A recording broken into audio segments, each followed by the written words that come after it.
Hi, this is Mike from Mike's Unboxing Reviews and How To, and today we're going to take a look at the Reolink Argus 2. Keep watching to find out more.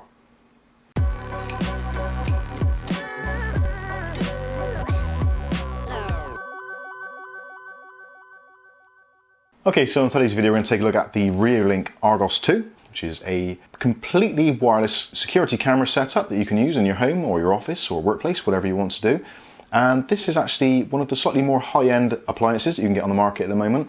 There is actually pretty much a full lineup of products available from the Reolink company. So you can have either wireless cameras, wired, PoE, all those kinds of things. But for those of you who are dipping your toes into the world of kind of home security and want a completely wireless solution, this is definitely worth a look.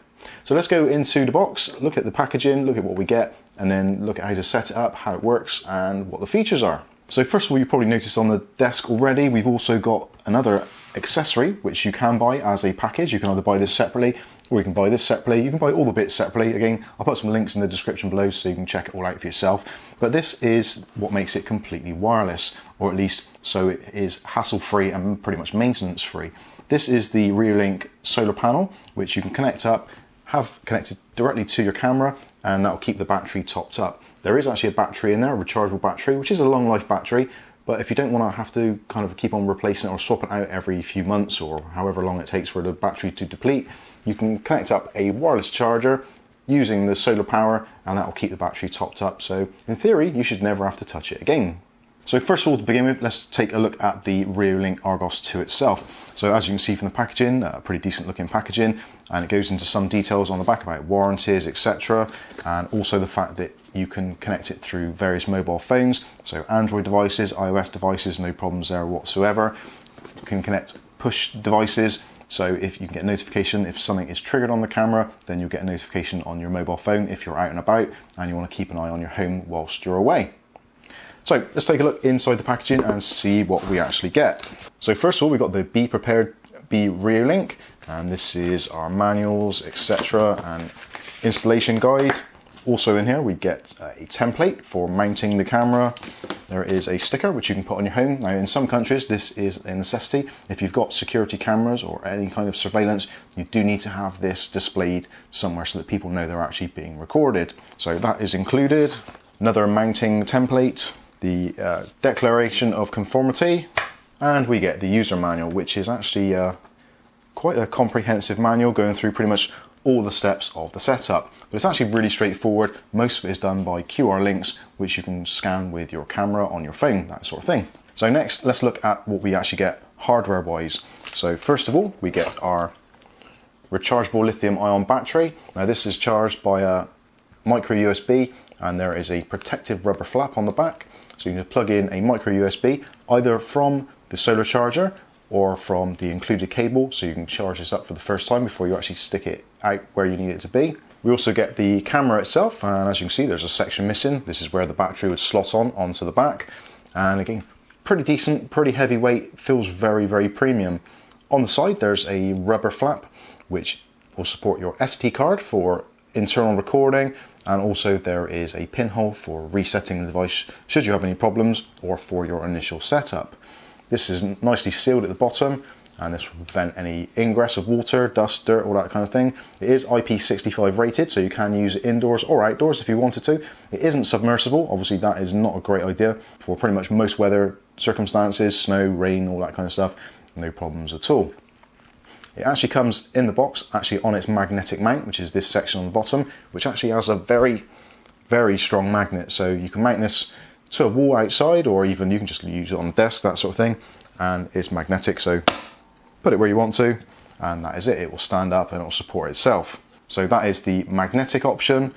Also included in the package, there's these other accessories. So there is a strap, there is a traditional kind of security mount, which has got a 1/4 inch thread screw, and on the back there's actually slots out of this section, so you can run the mounting cable through the back of there, and you can attach it to things like guttering, downpipes, anything you don't actually want to drill into, that kind of stuff. So that's pretty decent. Also in here we get our micro USB cable for charging purposes, and there's some mounting hardware, some wall plugs and some screws. Also, there is a security loop as well, so you can attach that to the camera. So should for some reason it actually come off its magnetic mount or become detached from this mount, it won't actually fall to the ground and get damaged. Also, there is the silicone skin as well, so you can put this around the device and this will give it even more protection should you wish to. The device itself actually has pass-through, so you can actually pass the cables through, so that's all kind of pre-cut, all that kind of stuff. Again, if you want to use it, you can. You don't necessarily have to. You can actually get these as well, additional extras, so you can buy this in black or also camouflage. So if you want to put it in like a tree or some bushes and keep it a little bit more discreet, then you can do that if you wanted to. So now let's go into the setup process. So essentially it's very, very straightforward. All you need to do is first of all, insert your SD card. You can use it without an SD card if you want to, a micro SD card. But if you want to actually replay footage which has been recorded on here, you would need the SD card, especially for those of you in the UK at the moment. There is actually a Reolink cloud service which you can subscribe to. Well, I say subscribe to. There is a free version, so if you're just using one camera, they will supply you with access to the cloud service. You get 7 days worth of recordings and up to 1 GB of storage. That is completely free with the package. But if you do want to have the more upgraded package, so up to 5 cameras and up to 30 days of recordings, there is a subscription model for that. Now at the moment in the UK, it isn't actually available, it is being worked on, but in the US at the moment, you're looking at $3.49 for a month's worth of extra security, which I think is actually fantastic value for money. But anyway, for those of us in the UK, you'll need to use an SD card, micro SD card, so that just slots in the side. And that just locks into place, so that is ready to go. I've actually put a 32 gig card in there, but you can put anything you want in there, 8 gigs, 64s, whatever suits you. Obviously, the larger the card, the more recordings you can actually hold on it, but essentially, again, you can use it either way from the cloud service or from the SD card. So remove the panel off the front, and all you need to do to get the camera actually up and running is to get your battery and actually slot it into the top of the device. It locks into place nicely and is nice and firm and secure. And when you do that for the first time, you will find on your devices that you'll get a red light come up on there, which means it's ready to go into setup mode. Setup is really easy. All you need to do is open up the Reolink app on your phone, create passwords, all that kind of usual stuff. And then with the QR code, just click on the plus icon and scan the device and it will add it to your Reolink software or your account. So as it stands at the moment, this is ready. You've got the blue light on there saying that it's connected. So now we can go over to the app, actually on the phone, and take a look and see what is going on. So the Reolink app opens up really nicely, and at the moment it's connecting. We'll see how long it takes to connect, not very long at all. And as you can see, you can currently see the camera is picking up. There's a very slight delay of a few seconds, as there is with a lot of these devices. Obviously it's beaming a signal to the server and then back to your phone again. So there is a minimal delay. But overall, pretty good. You've got all the usual features in here. So if we go through some of the features in the settings cog, you've got things like information, general information about the device itself, the device name, etc. You can actually share it. So if you want to share a device, it will provide you with a QR code, which you can give to other users so they can install the app on their phone. You can let them scan this device and then you can share the account amongst other users, which is really good, especially in a family situation. So like mum, dad, all that kind of stuff, you can all scan it and have it on your phone so you get notifications, etc. You've got push notifications, so you can add push notifications. So if there is something which goes past the camera's field of view whilst it's set up, you can actually get push notifications come to your phone to say there's been a trigger, all that kind of stuff. You can set up your Wi-Fi, your display. You've got PIR motion sensor. This uses PIR technology. So when someone goes through that field of view, it will start recording. There are default timings, so you can have it for 8 seconds, 15 seconds, or 30 seconds. Obviously, the longer you record for, the quicker the battery is going to deplete. So take that into account if this is in a high traffic area. Also, there is an option for a siren as well. So if you want to use the siren built in, this is a kind of like a defense mechanism. So if something does pass through the field of vision, maybe you've got the siren set up and you've got a manual system. So you've got it set so that, say for instance, like in an office environment, you've got it set to trigger after like kind of 6 o'clock at night through to maybe 8 AM in the morning. So if anyone passes through the field of view, then it will set off an alarm, which you can use the default alarm, which is a normal siren, or you can program your own custom messages, either by a voice or whatever you want to do. Also, there's an option for email alerts. So maybe you've got the system set up and you want some kind of a key holder or something to have emails sent to them. If there's any kind of trigger, you can do that as well, and you can add email accounts. You can also choose whether it records audio or not. So in some areas you may not want it to actually pick up audio, but you can toggle that on or off in the app. You've got the infrared lights on the front, so when this goes into dark mode, there are infrared lights which you can disable. So if you've got this maybe aimed out of a window, that sort of thing, infrared lights do play havoc with that, so you can turn the infrared lights off so you can still see through glass, which is a pretty cool thing. Also, the status LED, which you can see at the moment, which is blue on the front of there, you can disable that also. And because I've just moved that now, moved my hand in front of it, I have got a notification on the phone saying alarm from Argus 2. So we can go ahead and look at that if we wanted to. So yeah, pretty decent features. 1080p footage. As standard, it will run in the lower bitrate setting, so you can get information through quicker and take up less storage space. So you can toggle that in the app to be either the kind of fluent setting, which is lower resolution, or the full 1080p, which looks absolutely fantastic, which we'll be seeing some clips of now. Okay, so as you can see, this is nighttime and you can see the camera super clear. It's actually a really nice picture. The LED you can see is picking up the light behind me over there, which is another PIR light. And you can see like there's the neighbour's got a light on, etc. And there's a black box up here, which is basically like a security screen, so to block out other things. But I've got to be honest with you, it's bloody freezing out here, so I'm going back in. Right, let's go back to a daytime.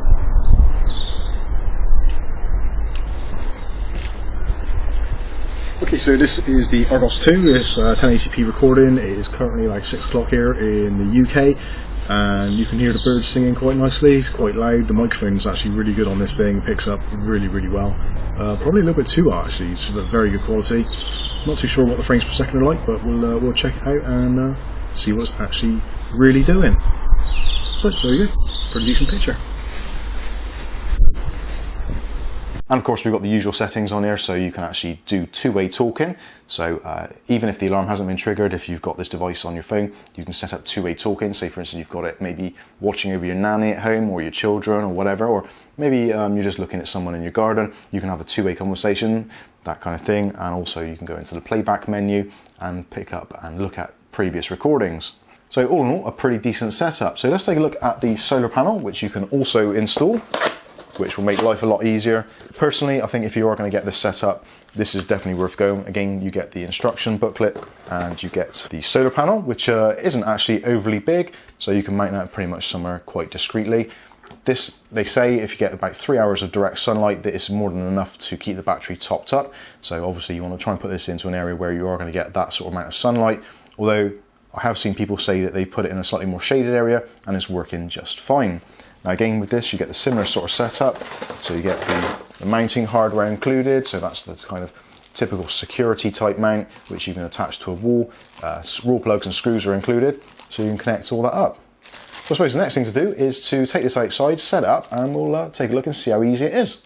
Okay, so we're back with the next part of the video. Now we've set it all up and we've done some testing and I've been using it for the last probably about a week now. But unfortunately, as we all know, things have been really, really crazy with the outbreak which has been going on. So I do apologise for this video being a little bit kind of fragmented, but do bear with me. The information is worth it. So let's dig straight back into the app. So I'm on my phone now, so I've got the Reolink app installed. I've got the camera set up out in the garden. And as you've probably seen already from some of the B-roll that I showed, both daytime and nighttime footage is absolutely spot on. So I'm going to go into the app now and go through some of the features I was talking about at the start of the video, which I probably didn't show in as great a depth as I should have.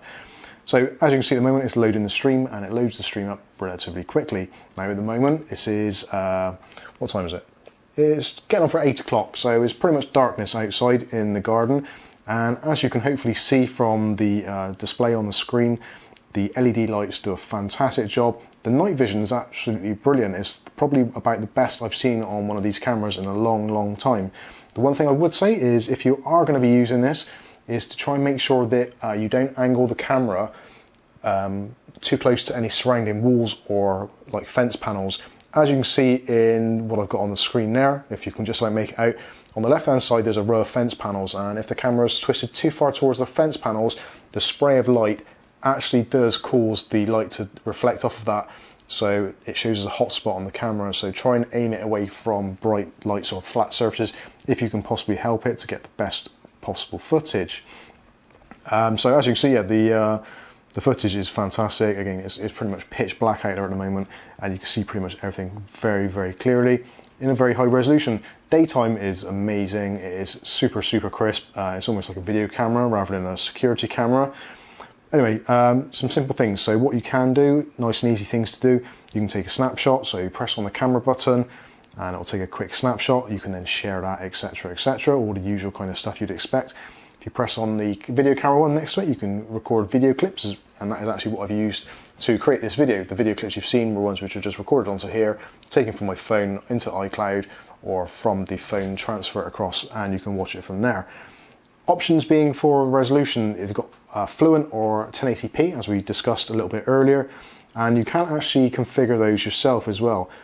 There is also an option, as you can see at the bottom of the screen, for talk and also your playback options. So if we go into playback, then you can see the recordings that have been made, and you can quickly have a scan through those. They've been done through the day. So let's look at one of these, and hopefully it's not too embarrassing. No, it's just our washing on the washing line. That is one thing actually, one of the downsides of this particular system is the fact that it does use PIR. Now PIR sensors do detect movement. So if there are moving things in the way, it will pick them up regardless of what else is going on, which is one of the downsides of having a camera which again runs on this kind of low power mode technology. So when a PIR mode senses something, it kind of kicks the camera into life, whereas with normal powered cameras, they're constantly viewing the screen footage to work out what is going on, to record things if it deems necessary. So again, if you're in a high traffic area, or you're like we have got the washing out, that will trigger the device, but you can actually turn it off and just go back to whatever else is there. As you can see, this has triggered a couple of events. Anyway, let's go back to the main menu. So in the menu, you can see your battery level. So in this top corner, you can see there is, the battery is actually fully charged. And actually, if we go into the settings, settings cog, and in the battery section, you can see now the battery is set at 100%. I haven't touched it. Literally, I charged it for the first time, and then I've left it out in the garden. Luckily, we've had some pretty sunny days, so it's done pretty well. But as you can see, the battery is still 100% and it's been charging fantastically, so no issues there. I can't see that going flat for a very, very long time. You've got options in the display, so you can rotate the screen quality. So you've got different quality settings, so the clear or the kind of 1080p one you can change, and you can change the frame rates and you can change the bit rates as well. So we go into that, you can see in a little bit more detail. So you can have 1080p or 720. So if you've got a slightly more crap internet service, then put it down to 720p or the fluent version. Frame rates, I've got mine set to 15 frames per second, which I think looks very nice. And the bit rate I've put right down to 768, just to try and reduce some of the bandwidth, especially in the times that we're having at the moment. If your internet is strong enough and you've got enough bandwidth, then obviously you can crank that right up and get a much, much better picture than what I was getting. So we'll cancel that. In the fluent version, again, you can change it to 640 by 360, which actually, from my opinion, doesn't look a great deal different from some of the other higher quality cameras on the market. So if you want to use the fluent version, you can do. Again, you've got the option for 5, 10, 15 or 2 frames per second. So we'll change that to 15, and the bit rate we'll put up to 192. Click on save, and that's going to update the settings. So now when we choose either fluent or clear, then it will go between those two. So you've got anti-flicker as well, so depending on what country you're in, if it's actually looking at a screen of some sort, you can change it to 60 Hertz or 50 Hertz. And the day and night you can change so it automatically detects, which essentially will kind of make it go into like night mode. So automatic is good for that, or if you're in an area where it's kind of always night mode, you can change it to color. You get the general idea. Privacy mask is something which we touched on a little bit earlier while you were watching some of the footage. So essentially you can just draw out a section on the driveway as it shows on here, or in your back garden or wherever it is, so you can block out things. You can put up to 3 different triangles on there, or rectangles on there, so you can block out certain areas if you wanted to. We'll cancel that. Also, there's options for the PIR motion sensor. You can turn that on or off. Currently I've got it set off, just because we're home at the moment, so there's no real need for it to be on. You can turn that on or off as you see fit. The camera recording, you can set it so it records internally, and the post-motion recording, as we said, so depending on what motions you want to do, you can do that. That's all well and good. The siren is there. I'm not going to turn that on because the neighbours would probably get quite upset if I do, but you can use a siren standard or program your own, like we said. You've got the email alerts, and you can record audio or not record audio. Also, you've got stuff there like Wi-Fi information, push information, general camera information. Obviously I won't show that for security reasons, but essentially this is a pretty decent kit. There are some drawbacks, one of those being the PIR sensor. It isn't as kind of flexible as some of the other sensors in cameras, where they work on a combination of kind of algorithms on what is going on the screen. But again, you do get that fantastic battery life, which is still pretty phenomenal. And actually the picture quality, again, is absolutely brilliant. So very happy with that indeed. Obviously, like I said, you can add more cameras to the system if you wanted to, not just the wireless ones. You can have a wired one, power over Ethernet, all that kind of stuff. So you can create an entire ecosystem out of these Reolink products if you wanted to. So overall, I'm super impressed. It works really, really well. In fact, we were out in the garden today and my neighbour was asking about it, so I've already given them the link for it so they can get one of their own. But yeah, they were just as impressed as we were, so if that's any recommendation, then take that as it was. So anyway, let's wrap this up. The Argus 2, fantastic piece of kit with the solar charger as well. It makes a really, really nice rounded bundle, especially if you don't want to have to run power wires or all those kinds of things out to your device. For that particular purpose, 10 out of 10, can't go wrong. The PIR sensor, probably 8 out of 10. For some people it may be a complete deal breaker if it's in a high traffic area, but again, you can work around it, you can turn the PIR off, but then you do lose some functionality. So not entirely perfect camera system, but very, very nearly there. So I've been Mike, this is Mike's Unboxing Reviews and How To, and this has been the Argus 2. If you've got any comments or questions, stick them in the comment section below, but hopefully we'll see you guys in the next video, and not on my security camera. Thanks for watching.